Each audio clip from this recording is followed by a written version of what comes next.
अहम खबर कराची से। वफाकी उर्दू यूनिवर्सिटी के सिंधी डिपार्टमेंट के मुतालियाती दौरे में कराची जामिया सिंध के इंस्टीट्यूट ऑफ सिंधियोलॉजी सिंध डिपार्टमेंट और जाम शोरों में शाह अब्दुल लतीफ़ भटाई के मज़ार का दौरा शामिल था।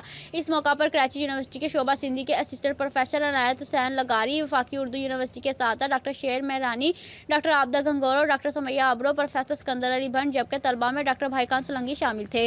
इजाज हुसैन राज, नईबानुल अशारी, सनाला मंगरी, सानिया शेख, जकरिया शाहनवाज टलपर, साइमा सोमरू, शबीरा भट्टो, नफीस फातिमा जाफरी, मुर्तज़ा लगारी, अलहवारियो जहान, नशाद रिजवान और एहसान अली लगारी शामिल थे। जहां सिंधी लाजी के डायरेक्टर मुर्तज़ा सियाल ने मेहमानों का इस्तकबाल किया। इसके बाद म्यूजियम का तफसीली दौरा किया गया, जहां सकाफती अशिया समेत मुख्तलिफ शख्सियात को देखा गया।